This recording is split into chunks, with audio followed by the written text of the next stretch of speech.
eToro's the proud sponsor of this episode of the Bad Crypto Podcast. It's the world's #1 social trading platform with over 11 million members. The best trading tools with low and transparent fees are there at eToro, and we want to give you $25 in Bitcoin to open and fund a new account. So visit badco.in/eToro for details. That's badco.in/eToro. Despite pop culture opinion, it's not always sunny in Philadelphia. But it was when we were in town for the Coinvention conference, and we even did our show live on stage at the event. But sometimes technology just fails, and unfortunately, we don't have a good recording of that show. And also, unfortunately, Travis had to leave before we had a chance to record additional content together. But the show must go on, and I had the opportunity to moderate a fireside chat with keynote speaker Jeremy Gardner, a former guest on this show. Jeremy's back to share his opinion on stablecoins, John McAfee, and the price of Bitcoin. I also spoke with Matt Rosen of Splinterlands to discuss his new digital trading card game. So saddle up to a Philly cheesesteak sandwich and hug your neighbor. After all, this was recorded in the city of brotherly love. It's episode number 312 of the Bad Crypto Podcast. 5, 4, 3, 2, 1, 2, ignition. Who's bad?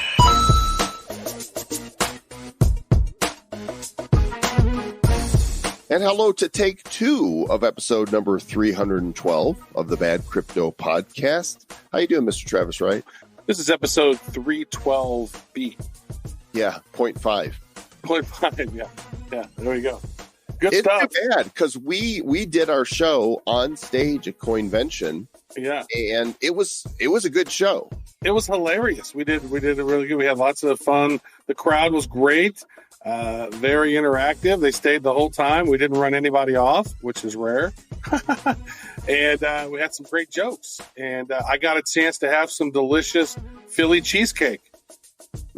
Well, we did get a recording, but the guys that were running the sound booth, somebody jacked up something and the levels were spiking.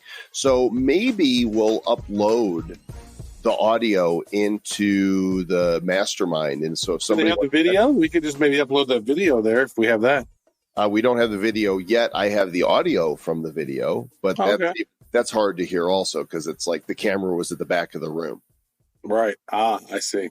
Yeah. Which is why Maybe we're we can back. upload it for you so you guys can have some bonus content. Not high quality bonus content, but quality content nonetheless. If you love Bad Crypto that much and you want to hear us through the painful audio situation. Mr. Joe Com was not pleased. Oh man, he was steaming. I saw steam coming out of his ears. His forehead got really red. He choked, body slammed 3 people. It's crazy. Okay, none of that is true, except for the fact that I wasn't happy. I definitely wasn't happy about it. But I am body slamming people, Mr. Joe Com. It's so rude.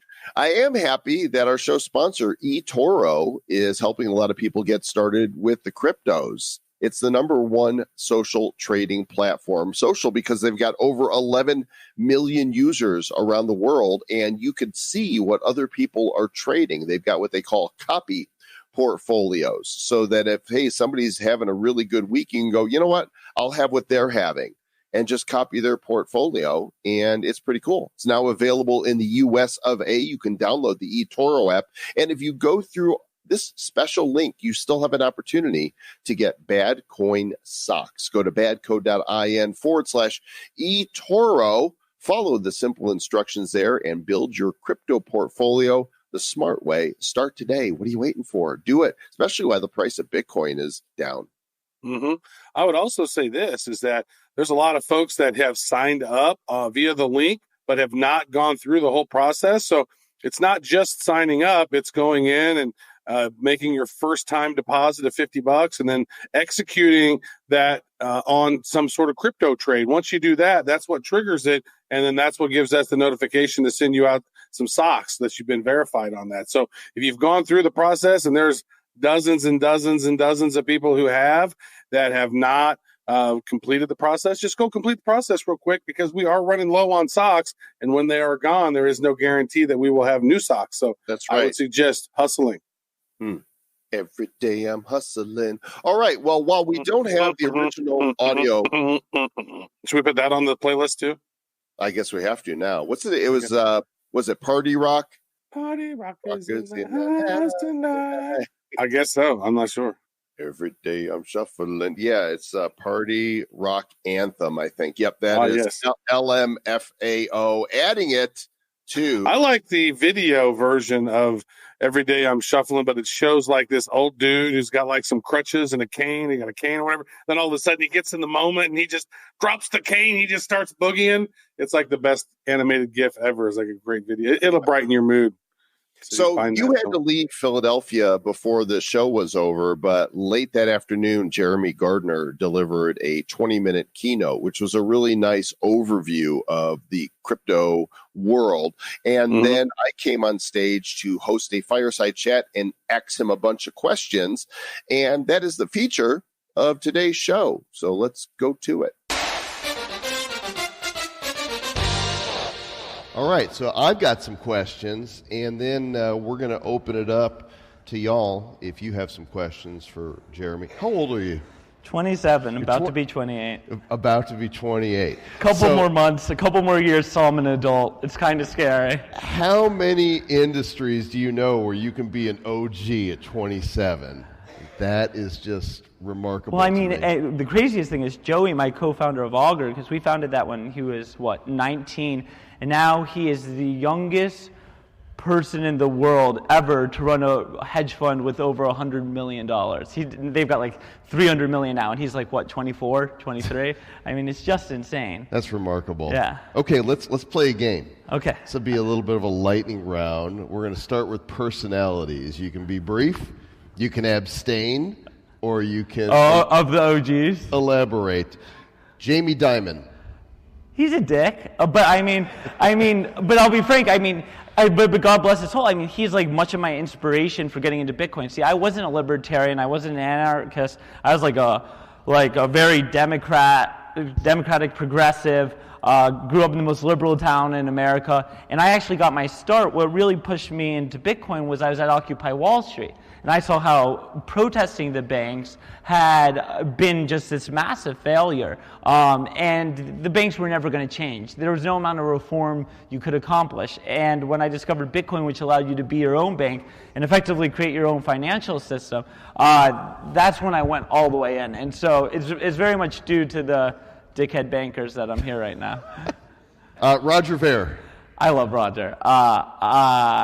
He actually just gave a quote for my upcoming memoir. I've known Roger for, since 2014, 5 years. And you know, I don't think I agree with Roger on virtually anything. We could not be more diametrically opposed in almost all of our belief systems, except our like overarching goal towards like individual liberty and freedom, and achieved by very different means. But I very much respect Roger. I mean, he's done a lot of shit I disagree with and don't like how he's done it. But this guy has been, by the book since day one. I mean, this is a guy that gave Gavin Andreessen, who's the first Bitcoin core developer, his first Bitcoin. This guy has been saying Bitcoin is a peer-to-peer electronic cash system and it's going to change the world since 2010. I mean, he is as OG as it gets. And you can't blame him for when he sees that, the core developers don't want to scale. They really take on this view that it's supposed to be digital gold. Which, I came to terms with, but I accept the fact that he didn't. Did he do it the right way? Probably not. He's not the most diplomatic guy. But I respect the fact that, he envisions Bitcoin as an electronic cash system. And he very much, did something that was good for this ecosystem, because I don't think if Bitcoin was there was just one Bitcoin today, we'd be better off. I think the infighting is unhealthy, and let there be two versions of Bitcoin and let the masses choose.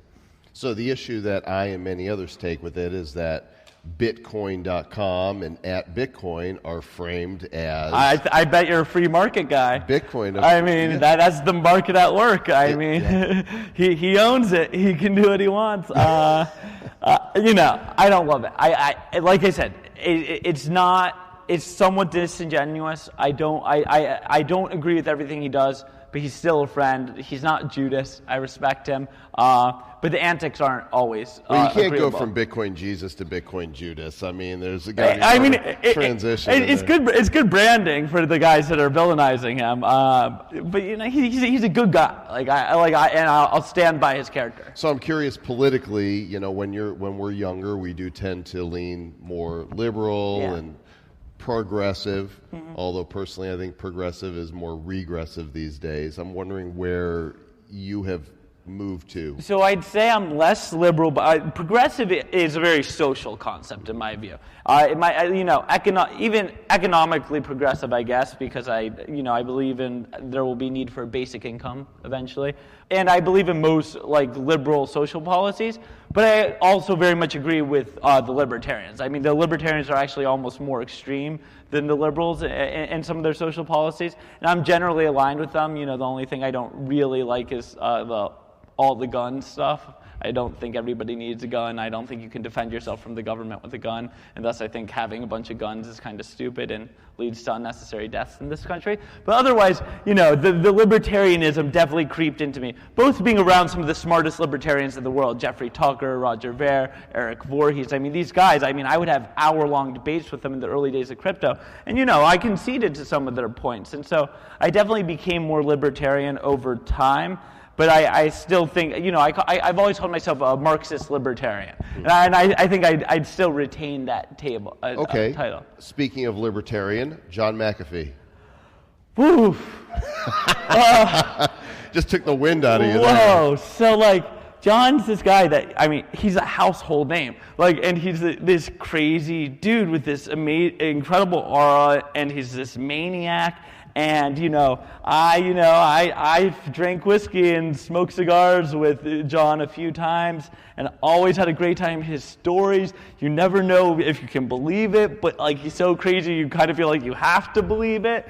And, I so thoroughly enjoyed spending time with him, but, then I watched this documentary about him on Netflix called Gringo, and, you can't, it's hard to like him after that. He's just he does some really bad shit. And then the guy that's co-writing my book with me actually spent 9 months with John, helping John write his memoir, and then ended up quitting because he was so hard to work with.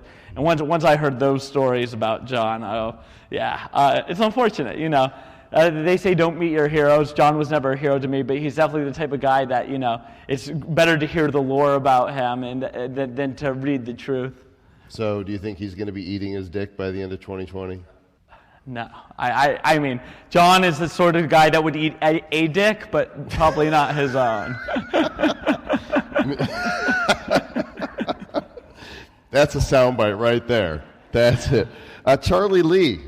So Charlie Lee actually just came over on Sunday. He was at the Dolphins game where they just got thrashed. It was like a Japanese-style dolphin slaughter by the Patriots. But I'm a Patriots fan, so it was a great game. But Litecoin has a partnership with the Dolphins, and someone said, Charlie, Jeremy's also at the game. You guys should get together. And we messaged, and he's been to the Crypto Castle in SF, but I now have a Crypto Castle in Miami. And he came over, and we shot the shit. And I don't think I had seen him since the big controversy with him dumping his Litecoins, and we talked about it, and I totally get it. The guy didn't have a lot of Litecoin. He had all these guys that were early in crypto. When your crypto portfolio goes up 10, 50x in the early days, you think, oh, this is it. I'm rich now, or I'm 10 times richer, 15 times richer than I was. I'm going to sell. And so he had always done a fair mining launch. And so he only had the terms to mine as much as he could. By the time he had dumped his coins, he really didn't have that much left. The way he did it wasn't great, but if he had announced it before dumping his coins, he would have lost money. And anyway, anyone that dumped their coins because of him, because he said he had dumped his, actually saved a lot of money because that was right before the market crashed. Mm-hmm. Anyway, Charlie Lee, another wonderful guy. Always have enjoyed him. Honest, good guy that's been unnecessarily villainized.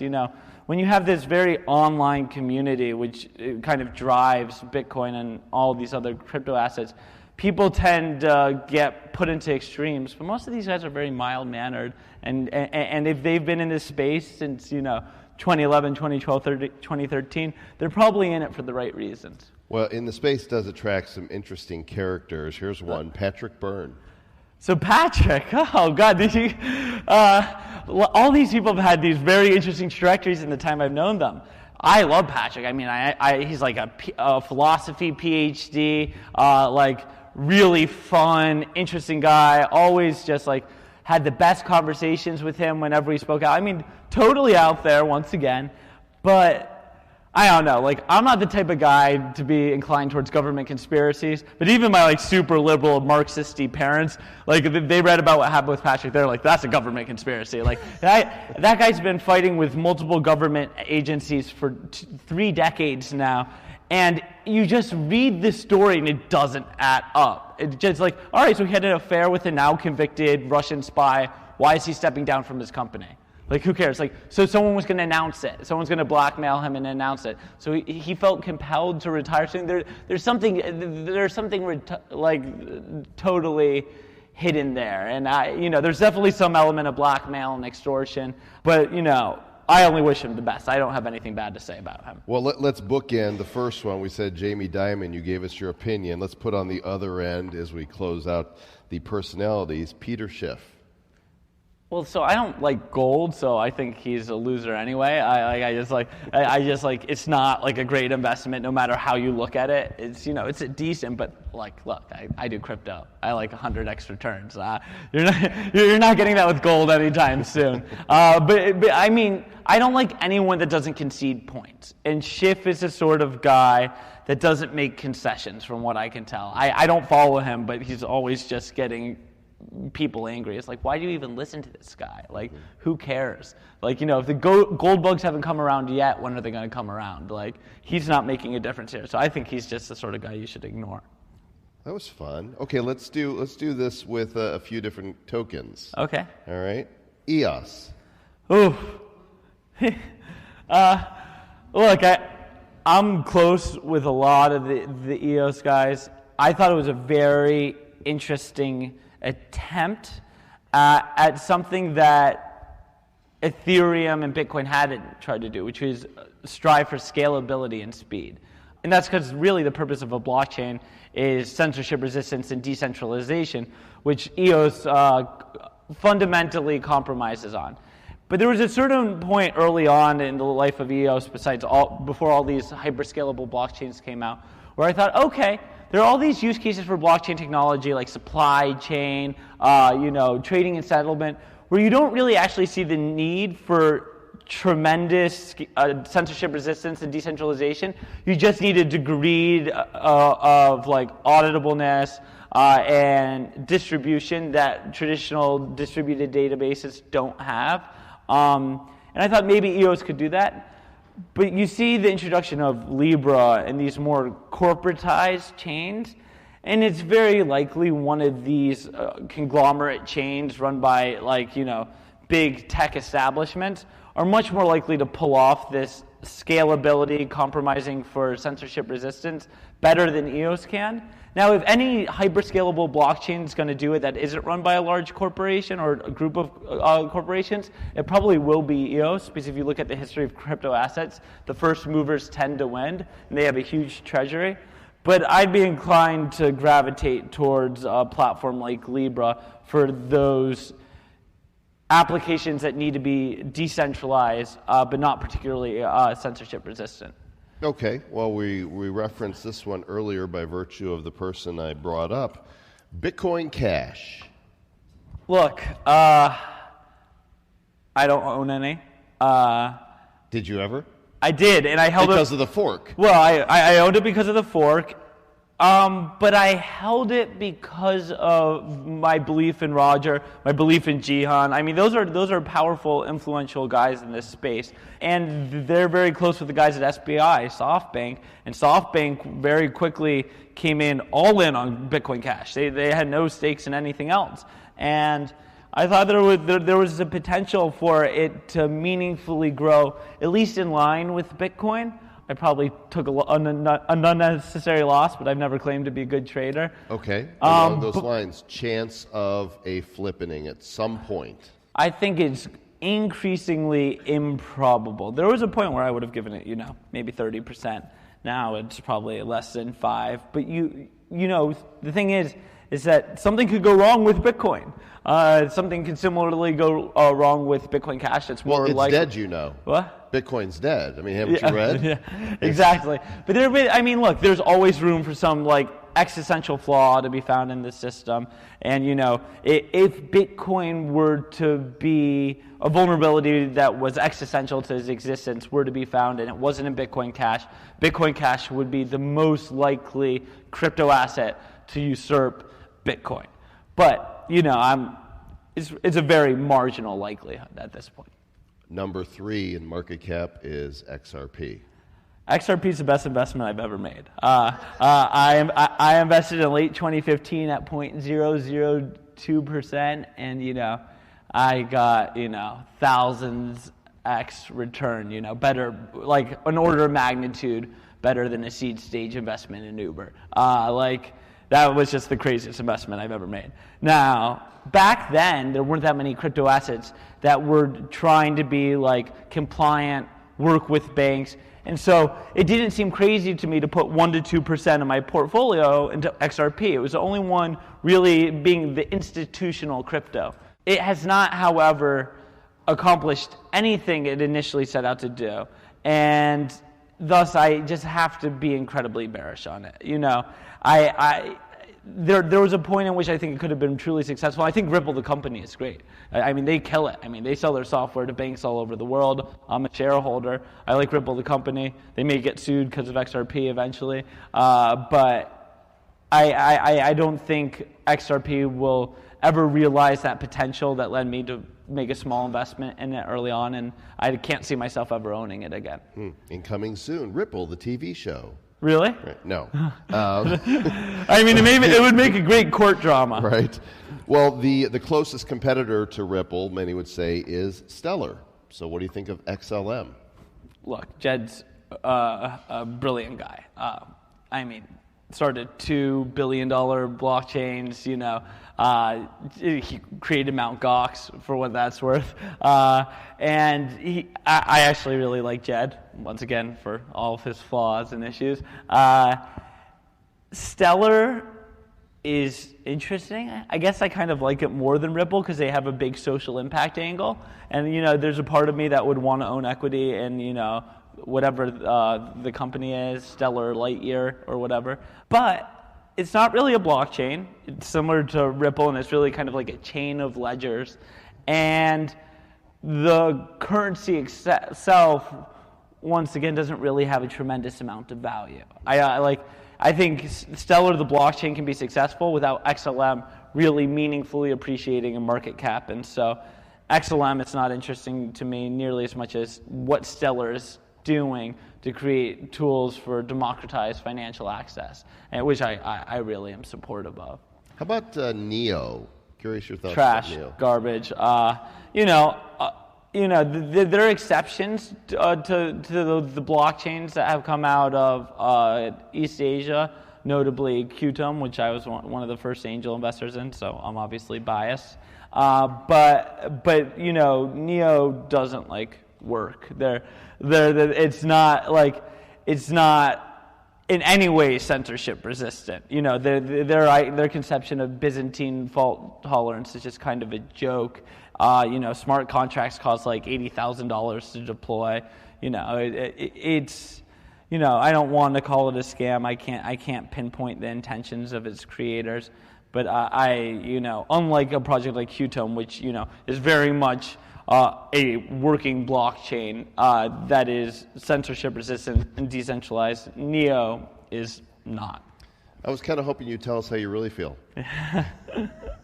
Okay, one more, close out, and this is actually a combination because this one is so closely tied to the personality, Bitcoin SV and Craig Wright. So I think we can all agree Craig Wright is a douchebag. Does that mean he's not involved with Satoshi?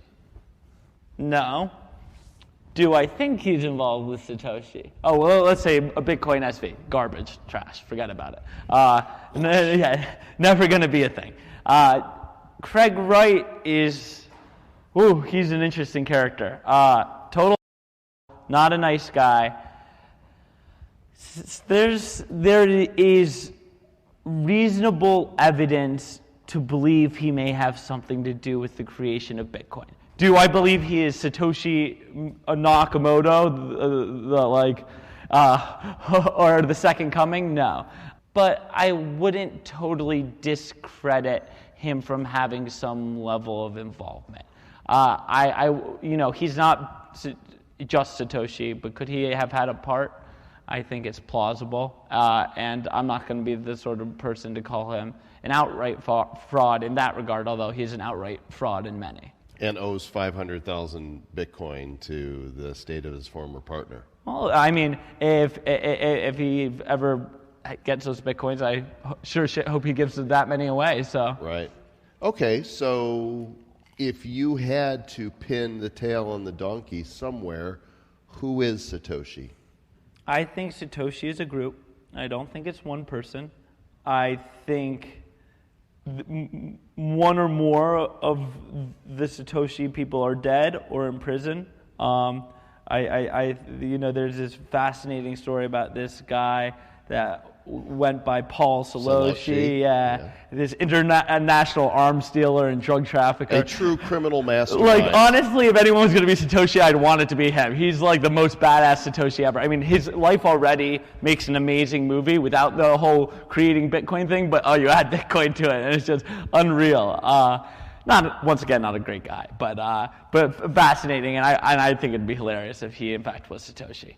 I don't know. I've heard a lot of stories. I think the truth will eventually come out in some form, but at this point, for sure, I think truth will always be stranger than fiction. And I don't think we need the myth anymore. This whole Satoshi founding myth really helped perpetuate the success of Bitcoin. Nowadays, I think it's almost better off if we don't know, as long as those coins don't move. But, the second there is a probability that the coins are actually going to move, I think it's very important that we know who it is in advance so the market can react accordingly. Like, you don't want to be owning Bitcoin if Craig Wright actually has access to anywhere near 1 million of them. That's going to be very ugly. So, I kind of keep my eyes and ears open. There's supposed to be this Tulip Trust unlocked next year in which, Craig suddenly has access to all these coins. And, I'll keep an eye on it passively. But I don't really know. I haven't heard of anyone better. I'm at that point. I've studied all of the potential Satoshis. And, Craig fitting in with a handful of other names I've looked at. Saloshi's kind of an interesting one. But there are really not that many credible Satoshis, in my view, that have that cross-referencing of economics, libertarianism, cypherpunk roots, cryptography know-how. It's a limited bunch that would be likely culprits behind. What if it was all along actually the Japanese guy that walks around with the conferences? Well, I can say Satoshi Nakamoto slept in my bed. He actually slept in my bed once in San Francisco when I was on a business trip. I've got a bottle of wine that he left for me. It's one of my most prized possessions. I've got a picture with him. That would be awesome. I mean, he's the man. I mean, Dorian is a great, wonderful guy. He's probably the nicest guy that's ever been accused of being Satoshi Nakamoto. Right. Like, I think of all the people that have ever been accused of being Satoshi Nakamoto, and they're all dicks to varying extents, which really kind of just defeats you when you think of Satoshi as a sort of demigod. But Dorian, oh my God, that would be fabulous. I mean, he's the man. Everybody wants a photo with him. Yeah, he walks around and he's... I mean, the fact that they just made him famous on such a horrible journalism, and that was the first print edition of Newsweek in 5 years, and they put that horse story on the cover. I mean, wild. Okay, so you alluded to liking Libra earlier. Oh, I love Libra. So go ahead, give us your thoughts on Facebook's plan for world domination and how the financial institutions of the world are bowing down before Zuck? Oh, they're not. They're fighting back in a big way. Well, they're making investments in it, right? No, none of the banks joined the Libra Association. This threatens central banks and multinational banks' hegemony. I mean, this is an existential threat to the banking system as we know it in a way that Bitcoin was never able to achieve. The fear that Facebook has invoked. And I love it. I mean, look, I don't love Zuck. I don't love Facebook. But if you look at the way the Libra Association is structured and how the Libra system is structured, Facebook doesn't have this outsized power. And if you look at the actual mechanics of the system, it's a fairly reasonable, not really a blockchain system. And what it does, however, for whatever faults you may assign to it, what Libra does that Bitcoin has not been able to do and will not be able to do anytime soon is virtually overnight enable half the world's daily active internet users, 2.5 billion people, to have access to blockchain technology and crypto assets. Literally, overnight. And what do you think that's going to do to Bitcoin? So I don't see it being in any way a threat to Bitcoin. If anything, if Facebook does airdrops and people can trade from Libra to Bitcoin, it's a boon to Bitcoin. I think it's a boon to Bitcoin either way. First of all, from a regulatory standpoint, Libra has taken all the focus off of decentralized blockchains and crypto assets and put it entirely on Facebook and Libra. It's been great for us. It's given this industry like a year of defensibility to focus on these projects, get them working, figure out legal strategies, and I mean it's been a massive boon in that regard.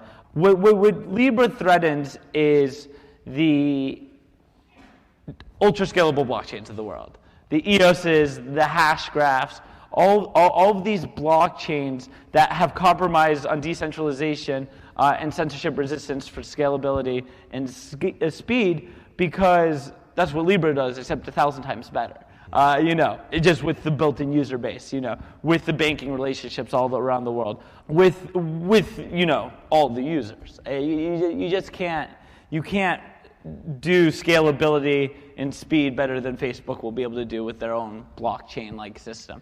But Ethereum and Bitcoin are in no way threatened by Libra, in my view. So you've got Congress people like Maxine Waters telling Mark Zuckerberg, put the brakes on until we have a chance to do discovery. Put the brakes on what? It isn't live. I don't know what that means. You can't tell development. You can't tell a software company not to develop software because you may have some not written out legal opposition to what they're building. That's not how the law works. That's not how government works. I mean, these governments are totally overstepping. I mean, it's literally just an idea on a white paper right now, and yet they're all up in arms. But I think what regulators have done and politicians have realized is that one, you can get easy political points attacking Facebook. Facebook, people don't trust it. Facebook and Amazon are the new big banks in Walmart. They are not trusted by the public. They've lost people's trust in a big way. And, politicians can score points. No one except tech nerds like me are really going to go defend Facebook because they're a bunch of assholes. But what I think, the tech I think they're building is really good and has the potential for massively beneficial social impact. I mean, that no project in this space has the capacity to touch for another decade. The ability to create free or near free remittances for people, to allow people to have, to enable massive financial inclusion in a way that's never existed in a lot of the developing world. It all is made possible by what Libra has outlined, and for politicians and regulators to be saying we're going to ban this before even understanding how it works, even seeing the tech get built is just outrageous in my mind. Mm-hmm. I think it's dangerous. You can't tell a company not to build something they write out on a piece of paper. So you said it's a good thing that it's taken their eyes off of Bitcoin, but here we are. The CFTC says crypto is a commodity. SEC is saying it's security. IRS is supposed to be issuing new guidance. It's property. What the hell is it? And how important is it that we get some guidance on this already? I think it's fine that it's a slow process. I think the IRS, it's most important that the IRS, creates clarity on what Bitcoin and crypto assets are for mom and pop investors. I think it's not fair. I think the fact that it's taxed as property, and every time I buy a coffee with Bitcoin, I have to pay cap gains, that's just stupid and it pisses me off.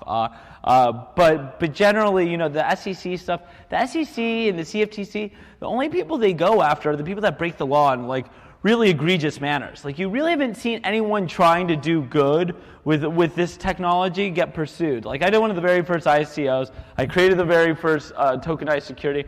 I've never had a bad experience with the CFTC or SEC. And remember, I created an unstoppable prediction market platform, which is clearly regulated by the CFTC. And I had really wonderful conversations with the CFTC. They never knocked on your door? No, well, I knocked on their door. Black helicopters? No, I knocked on their door. I met with Giancarlo before he was chairman, and he loved it. He offered to introduce me to his, VC brother in Silicon Valley. He loved the idea. He's like, let us know when you launch, He thought it was great. And, and even when one of the commissioners of the CFTC gave this speech about prediction markets, and it was very clearly targeted at Augur, I called up my guys at Coin Center. I'm like, what the fuck is this? And they go to the commissioner, and a week later he writes a blog post in partnership with Coin Center, and he retracts his entire speech.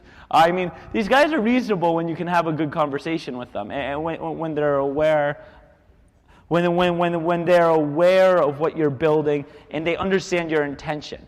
But the second they're not aware, they hear about what you're doing, and your intention looks fraudulent or malicious or clearly, patently breaking the law, you may see regulatory action, but we haven't really seen guys trying to follow the law go to jail or get arrested or get fined even, or even for the most part getting warning letters. None of my portfolio companies, almost none of the ICOs I invested in, and I invested in very few, ever got warning letters.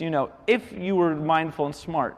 I think, we need more time for good frameworks to come out, but I don't think it's the regulators' job. It's lawmakers. The laws today don't really apply to this technology, and they can't really retroactively apply laws that don't fit to this tech that we're building. So frankly, we need good laws to be written, and that's not going to happen with our current Congress. What time did we flash? We've got 5 minutes. 5 minutes. Okay, so I'm not going to have time for individual questions, but people can email you or find you. Find me. Find him. I'll be around. Decrypt his location. Hack his. I'll hang out. I'll hang out in the hallway after So this. I'll ask you 2 more questions. First one is the negative side.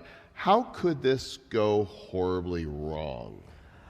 Ooh, there are a lot of ways. I mean, the clearest one is what's happening today, and it just becomes like Wall Street 2.0. You look at all this DeFi stuff, and I like DeFi. I mean, Augur was DeFi, but you look at a lot of what's being created, you see credit default swaps, and I'm sure Blythe Masters loves that. But what's the point in recreating a system that really just benefits highly savvy, financially literate, middle-class people and upper-class people in the developed world? That's not what made Bitcoin so great. I mean, what makes Bitcoin great is this tool that empowers individuals anywhere in the world with an internet connection.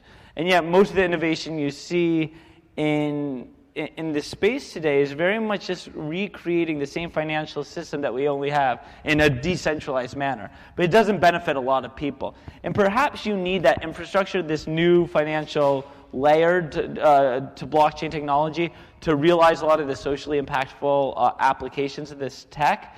But I have to say, I launched my own social impact fund in this space, and the number of new deals I've seen this year, I saw more amazing social impact deals in the first 3 weeks of my fund in 2018 than I did in all of 2019.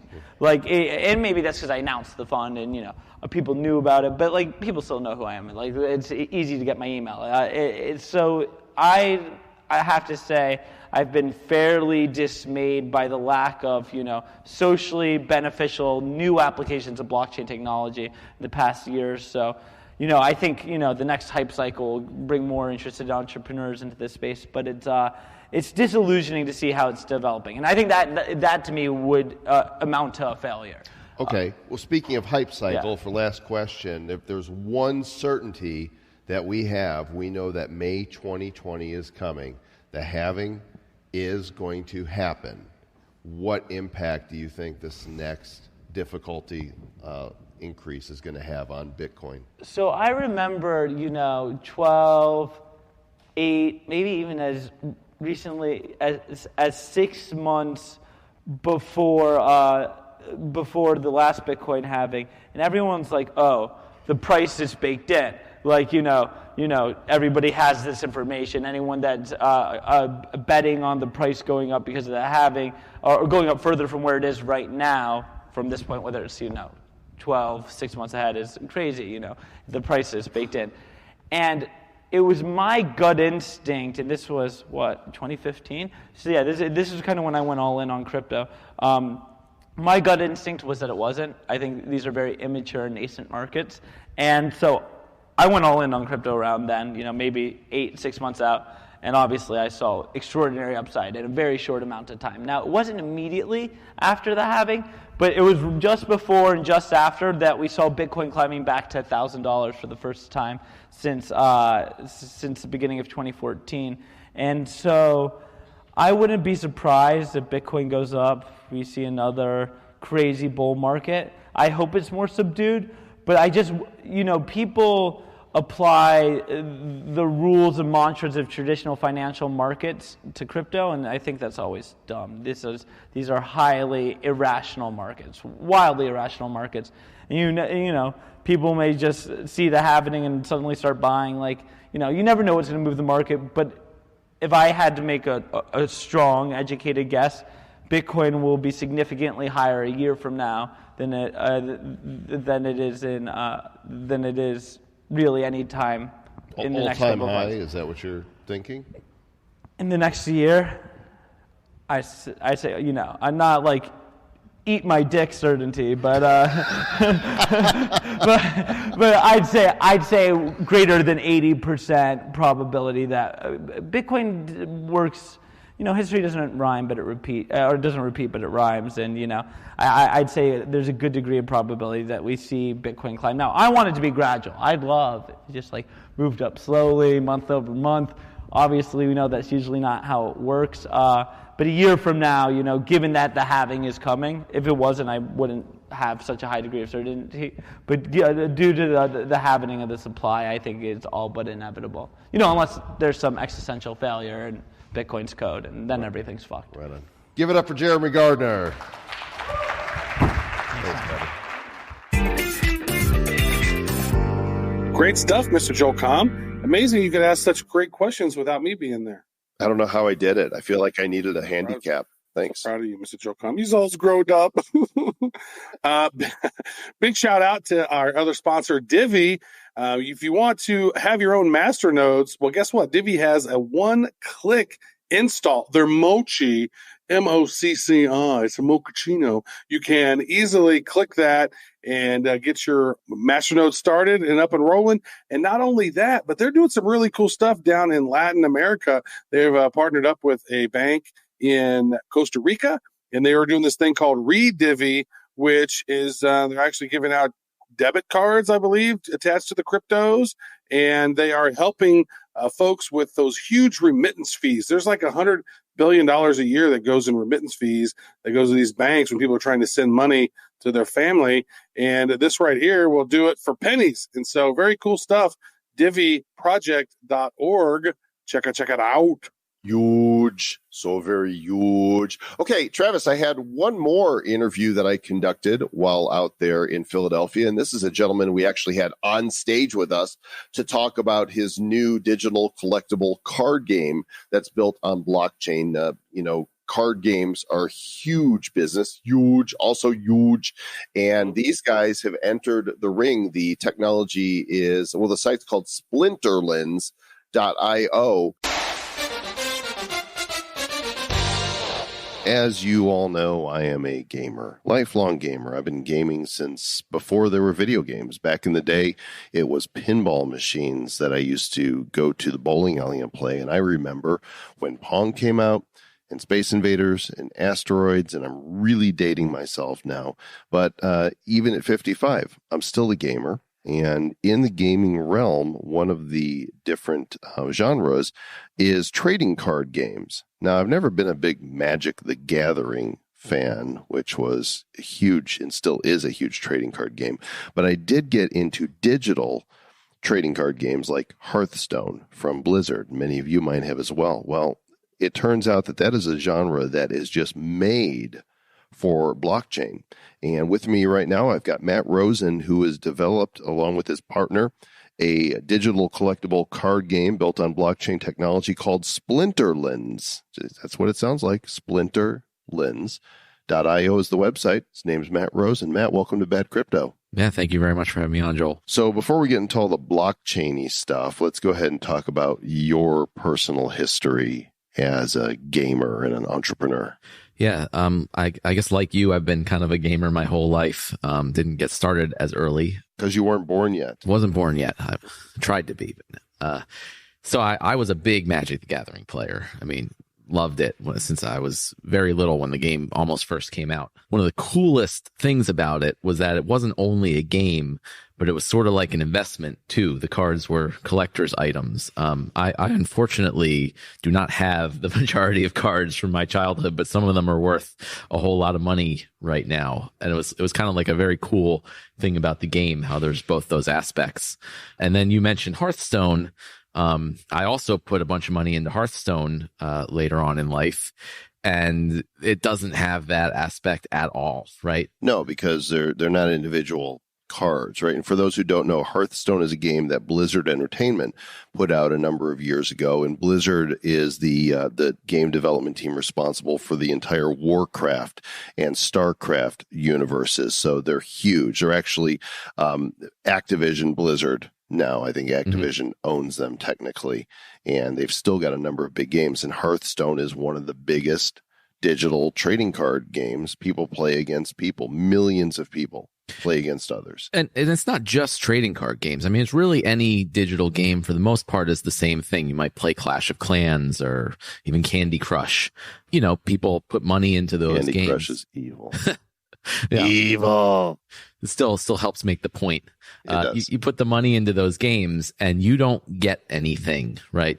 Versus a older game like a physical game like Magic the Gathering, where you are actually buying an item, and if the game is popular and successful over the years, that could be a profitable thing right there. Right. There's certain cards in the game that there's a limited supply of them. Mm-hmm. And if you own one, it is truly a rare card. And if somebody wants it, they have to buy that card physically from somebody else. They can't go and just make more of them. Yeah. So the digital games can just make really any amount of them, and they don't allow you to trade or buy them from other players. They want you to buy everything from them, from the company.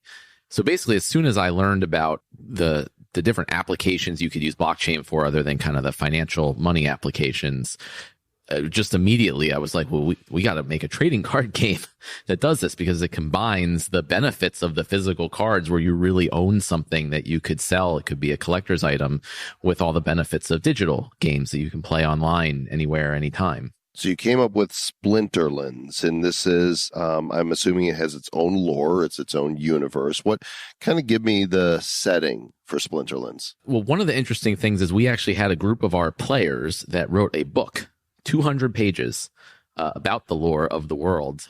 That's commitment. Yeah, we're going to do That's a Kickstarter community. Wow. for that soon. So Splint the World is called the Splinterlands. The idea is that there was a large continent or land mass on the world, and there was a cataclysmic event known as the splintering, which split it up into various different splinters that are kind of the different groups of cards that you might be familiar with. There's like the life splinter and the earth splinter and the death splinter, fire and dragons and all these different things. So and there's a prophecy that one day that which was splintered will be made whole. So it's sort of like all the different splinters are at war with each other, using the different magical energy forces of the world. And, at some point they'll all be unified back into a unified group. The cards are beautiful. The art design. Did you have anything to do? Are you an artist, or did you source this out? I stayed so far away from the art design. Yeah, I draw stickmen too. That's it. It's really, really attractive though. It's nice artwork. One of the things about games is there's hardcore gaming and there's casual gaming. And, Blizzard designed World of Warcraft where you could be either. You could be a hardcore gamer, level all the way up to the level cap and raid and get the best gear, or you can just pop in, do a couple quests and craft something and log off. So how is Splinterlands designed? Yeah, we kind of try to be a little bit for everybody. One of my personal things, I stopped playing games like Hearthstone because I don't have the time to invest. I mean, each match could be 15 or 20 minutes. So we purposely tried to keep the gameplay to about 2 to 3 minutes per match. And then obviously we have people who play it a ton and they want to get to the top of the leaderboard. So we have 2-week seasons where players compete for the top leaderboard spots where you earn prizes, which could be like free packs and cryptocurrency and things like that. So this is a game where you're truly placing every element of it on blockchain, right? Yeah, and that's a big distinction between a lot of the games that call themselves dApps or blockchain based, but a lot of them are really just centralized games, but the assets are on the blockchain. That, for example, one I've talked about on previous episodes of the show is one I came across probably 6 months or so ago, and you're familiar with it as well, Gods Unchained. Yes. And that is an Ethereum based game, but in that case, it's a standard game, but the cards are on the blockchain. Is that right? Yeah, that's right. We wanted to really make a full blockchain based dApp.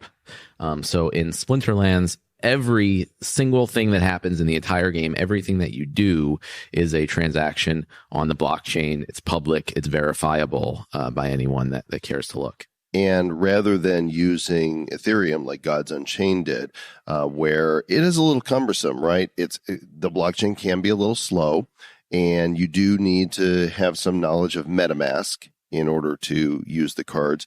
You chose a different chain.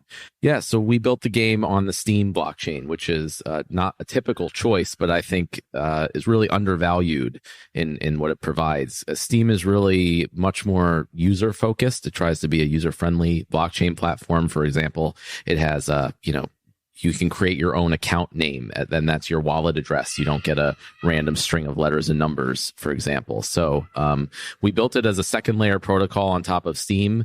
It gives us very fast and free transactions. So it creates an environment where anyone can just go onto the website, sign up, play. They don't have to have crypto. They don't have to have ever heard about crypto. But in the background, they are getting a crypto wallet and they can earn crypto and kind of get into the world that way. See, I like that because that is an on-ramp to adoption, right? With, it's easy for me now because I understand Ethereum. I understand MetaMask to go to Gods Unchained. I bought cards. You bought cards too, right? And I'm hoping that they at least hold their value. And I'm wishing for everybody's success in the space. I don't think it's only one, can succeed here.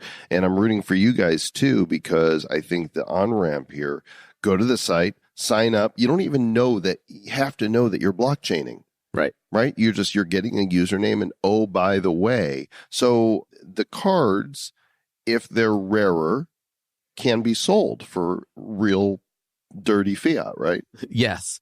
I mean, not directly for fiat, but they can be sold for crypto, which you can then sell for fiat. So what crypto are they sold for? Are they sold for Steam? You can sell them for Steam. We also have our own crypto token in the game, which is called Dark Energy Crystals, which goes into the lore of the whole kind of world. That currently trades for Steam and for Tron on the Tron Watch market, and we're hoping to get that on other exchanges in the future. And I'm looking, there's a marketplace here right now, and I can click on a card and I can see what somebody's asking for it. And so transactions are taking place already. All the time. In fact, we have, I think, one of the largest NFT marketplaces that really no one's heard about. There's over $3,000 worth of cards bought and sold on a daily basis. Over the past year, there's been over $1 million that have been spent buying cards on the market. So that's not money that comes to us. That's money that has gone to our players that have invested, you could say, in the cards early on. Is there anything else happening on Steam that's got that much volume or activity? Yeah, definitely not the dollar value volume. Where most of the Steam has actually a very large active user base, and not people that are just trading the token, but using the apps. But most of them are content publishing focused, free to use and don't really have a revenue model. So I'm on the website, splinterlands.io, and I click on this plus sign at the top, and I see I can buy dark energy crystals. So I don't need to own those to play the game, though, right? You don't, and you in fact earn them through playing the game. So why do I? Because it says I can buy them via Steam Engine or Tron Watch. Why do I want to buy them? Well, I mean, you may not earn as many as you need through the game. There are certain things in the game that you can only purchase with the dark energy crystals. So if you can either play and earn them, or if you want, you can purchase them. And that purchase mechanism is not, we don't ever sell dark energy crystals. We don't want to get into any issues of being a security or anything like that. Right. So that's just a convenience method of it uses the APIs to purchase them off the exchange for you. Interesting. I'm looking here. I can buy some mystery potions and brilliant mystery potions, and I can buy orbs and give gifts. There's all kinds of things. So, this is fascinating whether you are a gamer or not, because I think that this is the future of gaming in a practical application and utility for blockchain. You mentioned if you're not a gamer. So one of the interesting things is we have a whole bunch of people that don't play the game, but they just kind of invest in the cards. Mm-hmm. And they can actually trustlessly rent those cards to other players. Really? Yeah. So they still own the cards. They have control of them, but they can allow another player to use them to play. So that way they can rent them and earn a passive income, but just by holding cards. And then other players who may be very good at the game but don't have the money to acquire, a high level set of cards can rent them cheaper from other people and play and win more than they spent to rent them and make money that way. This is interesting stuff. I got a pack here, and I opened that pack, and I can kind of see an estimated value for that card. And so you have a way for people to get started with the game easily, right? Typically, when you go onto the site, it costs $10 to get the starter set. You can pay with fiat using PayPal or a variety of cryptocurrencies. What's in the starter set? The starter set gives you basically access to play with a base set of cards. So it's enough to just get you started in the game. But 30 cards is what I'm seeing here. Okay. And it also gives you access to earn the rewards, right? So you can start earning crypto just with that starter set. Does everybody get the same starter set, or is there some randomness? No, the starter set is all the same. When you buy the booster packs, those are then random. Got it. Pretty slick. And how big is the community now? We have about 2,500 daily active players, which is pretty huge for a blockchain game, but still pretty small in the scheme of things. Yes, because if you go look at like DApp Radar, you can see how many people are playing or using certain DApps. And there's a lot of them that have, 5 to 10 daily users. Yeah. Right? But sometimes, when people say something like 10 to you, you think like, 10,000. But a lot of times people literally mean 10. Right. So 2,500 daily active users, that's a strong community. And I'm assuming that you've got a Telegram and Discord for people to engage and interact. Yeah, both. And they're pretty popular and active. I try to stay on top of that as much as I can. So you are offering the starter set for $10 at splinterlands.io, but here's something special for Bad Crypto audience. You guys out there, I have acquired 10 starter set codes that are basically good for a free starter set. The first 10 of you to send an email to badcryptopodcast@gmail.com with the subject line Splinterlands, and just write something inside like, I want to play, whatever, something. The first 10 of you, I will respond and send you one of those starter set codes, and you'll get access to the starter kit for free instead of $10. First 10. Go. Yeah, that sounds great. I would take them up on that opportunity. Another thing I would mention is that after you get the starter set, you can then buy the booster packs and get the additional cards. We have a limited supply of 900,000 of our beta edition booster packs that were created and listed for sale. There's less than 100,000 left, and they are going pretty quickly. I expect them to sell out within a month or so. So does the beta packs, they have cards that won't be available in the future? That's exactly right. Once those remaining less than 100,000 sell out, those cards will never be available again except buying them from other players off the market. What's currently the most valuable card? Like, what's the most somebody has actually spent outside your team? I want to make sure, we're, let's keep everything honest here. What's the most? Yeah, our team, first of all, doesn't spend nearly as much as our players. Right. There have been cards that have sold for over $2,000. Wow. Believe. There was original edition of alpha cards before our set of beta cards, which was like our pre-sale. Each card also has a gold foil version. So you can, when you open a pack, every once in a while, you get a gold foil version of a card. Which Same card, only it's kind of got a gold surrounding. Right, which is similar in Hearthstone. Right. Magic also had even foil printed cards. But in the game, they actually give advantages. They're not better in the game, but you actually earn more crypto if you win and you use the gold cards. So there's some real value behind them. It's not just cosmetic. So the golden legendary cards from that original alpha set are the most valuable cards. But you can't buy an alpha pack anymore. They're sold out. And the only way to get cards from that is from somebody who's selling some of their cards. And when the beta packs are gone, they're gone. What happens then? We will be releasing a new set of cards in the near future after the beta packs sell out. Are they the gamma cards? We are calling the new set Untamed. Untamed. And what's cool about this is when you do an expansion pack, you can further the lore, right? Yes. You could tell the story more and more. Yeah, that all the characters in the new Untamed set were designed by our lore team, who are the ones behind the book that I mentioned. So there's actually a really rich story behind all of that. Awesome. Well, you guys can check it out. Splinterlands.io. Matt Rosen, good luck with the project, man. Thank you so much. Success. Thank you.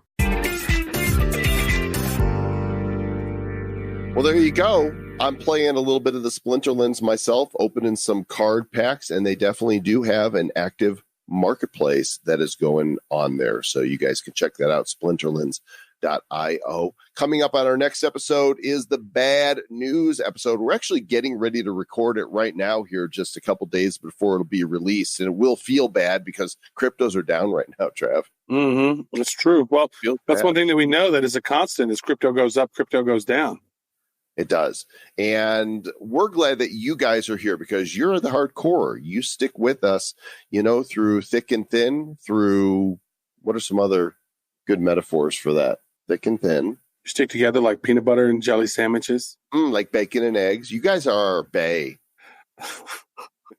Peanut butter jelly time. Peanut butter jelly time. Way at, way at, way at. Way up. Now there you go. There you go. There you go. Stay back.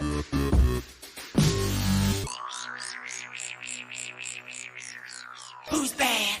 The Bad Crypto Podcast is a production of Bad Crypto LLC. The content of the show, the videos, and the website is provided for educational, informational, and entertainment purposes only. It's not intended to be and does not constitute financial, investment, or trading advice of any kind. You shouldn't make any decisions as to finances, investing, trading, or anything else based on this information without undertaking independent due diligence and consultation with a professional financial advisor. Please understand that the trading of Bitcoins and alternative cryptocurrencies have potential risks involved. Anyone wishing to invest in any of the currencies or tokens mentioned on this podcast should first seek their own independent professional financial advisor.